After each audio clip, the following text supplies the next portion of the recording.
Hello बच्चों, अभी हमने फैक्टराइजेशन मेथड देखा था। अब इसी में हम फैक्टराइजेशन मेथड भी देखेंगे और है question reduce the following fraction to the simplest form. अब हम इस फ्रैक्शन को सिंपलेस्ट फॉर्म में करेंगे। कैसे करना है इसको देखो। सबसे पहले अभी हमने हाईएस्ट कॉमन फैक्टर पढ़ा था, तो हमारे पास एक नंबर है 48/60। हम इनके पहले हाईएस्ट कॉमन फैक्टर निकालते हैं। तो 48/60 का एचसीएफ कैसे निकालेंगे, इसके लिए दोनों नंबर को अलग अलग फैक्टराइज करेंगे। 48 लिखा हमने। अब आप इसको डिवाइड करना तो सीख गए होंगे, है ना, कि कैसे हम यहाँ पर डिवाइड करके भी लिख सकते हैं, और अगर आपकी प्रैक्टिस हो गई है तो आप डायरेक्ट करोगे। 2 से होगा डिवाइड, 2 प्राइम नंबर है, और डिजिबिलिटी टेस्ट 8 को देखेंगे। 8 क्या है, इवन नंबर, 1 की प्लेस पर 8 है तो 2 से डिजिबल है। तो 2 2 जा 4, 2 4 जा 8, 2 से 2 1 जा 2, 2 2 जा 4। अब यहाँ पर 2 12 आ गया है। 12 2 की टेबल में आता है तो डायरेक्ट कर सकते हैं। 2 6 जा 12, फिर 2 से 2 3 जा 6, और 3 से दिया तो 3 1 जा 3। ये कहाँ तक करना है, 1 तक। अब हमारे फैक्टर्स आ गए हैं। अब हम इनको लिखेंगे 2 इंटू 2 इंटू 2 इंटू 2 इंटू 3। अब हमारे पास है 60। 60 के फैक्टर निकालेंगे इसी तरीके से। 1 की प्लेस पर क्या है, 0। 0 जब होता है तो हम किससे डिवाइड करते हैं, 2 से। तो हम सबसे पहले इसको 2 से डिवाइड करेंगे। 2 2 3 जा 6, 0। 2 से डिवाइड किया, 2 1 जा 2, 2 5 जा 10। अब 3 से 3 5 जा 15, और 5 1 जा 5।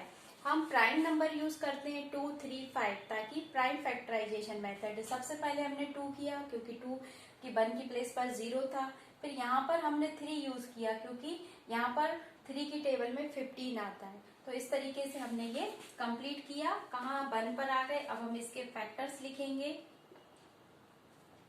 2 इंटू 2 इंटू 3 इंटू 5 कितना हुआ, देखो क्या क्या मैच करता है हाईएस्ट कॉमन फैक्टर में। तो ये 2, ये वाला 2, और ये वाला 3। ठीक है, तो यहाँ पर लिखेंगे 2 इंटू 2 इंटू 3 कितना हुआ हमारा एचसीएफ, 4 इंटू 3 12। हमारा एचसीएफ आया 12। अब हमें क्या करना है, reduce the following fraction to simplest form में। सिंपलेस्ट फॉर्म मतलब ऐसी फॉर्म जिसको आगे कैंसिल ना किया जा सके। तो हमारे पास है इसका एचसीएफ आया 12। अब हमारे पास 48/60 है, तो हम इसको कैंसिल कैसे करेंगे। अब हम इसको दोबारा से लिख सकते हैं 48/60 डिवाइडेड बाय 12/12। क्योंकि ये फ्रैक्शन है, न्यूमरेटर को और डिनोमिनेटर को दोनों को एक ही नंबर से हमें डिवाइड करना है। या हम ये कह सकते हैं, ये तो हमने मैथ की भाषा में पूरा ऐसा पढ़ लिया कि हमें एचसीएफ निकालना है।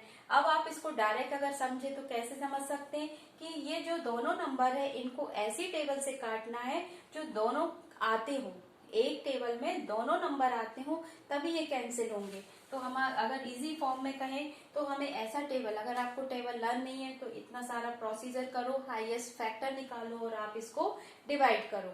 और दूसरा तरीका ये कि अगर आपको टेबल पता है कि एक ही टेबल में दोनों नंबर आना चाहिए तो ये कैंसिल हो जाएगा। कैसे करेंगे, 48/60, 12 4 जा 48 और 12 5 जा 60। आंसर क्या हुआ, 4/5। ये हो गया लोवेस्ट टर्म। 2 तरीके हुए, इतना लंबा ये निकालो हाईएस्ट कॉमन फैक्टर, फिर उसको डिवाइड करो कि 12 4 जा 48 और 12 5 जा 60 होता है। या ये देखो कि एक ही टेबल में दोनों नंबर आते हो और दोनों को कैंसिल करके हमारा आंसर आ जाएगा 4/5। ठीक है, ओके। अब हम करते हैं दूसरा 1/15 एंड 60।